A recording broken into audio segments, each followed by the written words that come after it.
Hi everyone, my name is Adinda. And I'm Andrew. And we're going to be presenting the statistics exercise for the CMS Virtual DAS 2020.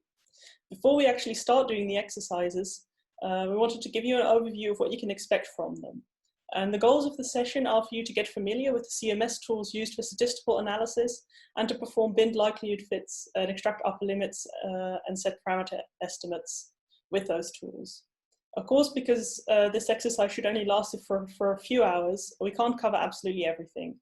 And therefore, what's not included in this session is a theoretical introduction to statistical methods. So we expect you to already have some basic knowledge of key terms and procedures. If you feel like you don't have that knowledge yet, we did put some links at the top of the exercise page for you to have a look at so that you can acquire this knowledge before you get started.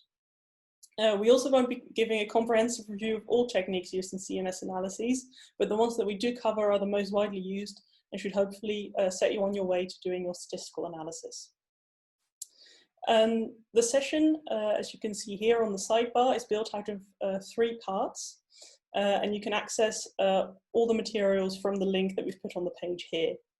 The first part will be about Rufit, and that will take you about 20 to 30 minutes.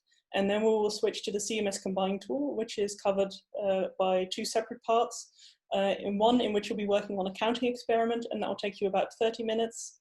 And the second part of the combine tool exercises, you'll be working on the shape analysis, and that will take you about 1 hour. And don't worry, we will have a short introductory video to each of these sessions to help you get started. So in this first session, we're going to explore the Rufit framework, which is a statistical analysis toolkit built on top of Root. So Rufit takes a very object-oriented approach in its design. So every kind of mathematical concept that we might have in our statistical analysis is mapped to a particular kind of class or object. So variables, as you can see in the figure on the right, variables, functions, PDFs, integrals are all represented by a corresponding type of Rufit class.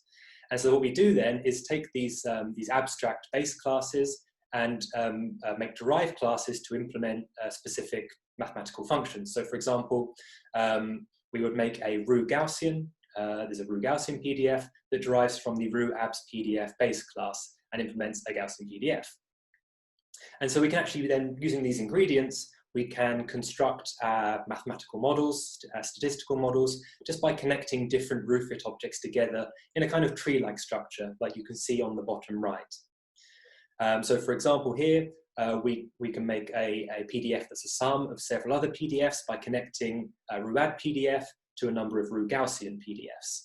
And these PDFs themselves might also depend on several parameters, and these are represented by Ru Real var objects. And so as well as providing this kind of framework for constructing the statistical model, Rufit also provides interfaces for doing fitting. So for example, likelihood fitting, and also for visualization. So we can see what our PDFs and functions actually look like.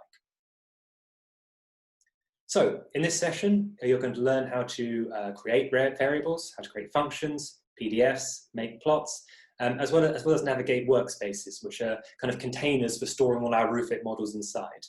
So we're going to work in Python in this tutorial using PyRoot. And so you can just follow along the suggested commands interactively in a Python session, or you might find it easier to add the commands to your own Python script. So one at a time, you can then just run the script, see the result, adjust things, add things as you go. This might be a bit easier.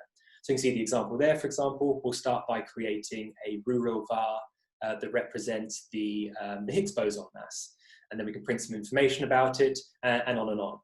So have a go at working through the tutorial, and then after you've finished this section, watch the next video, and we'll discuss some of the things that we've learned.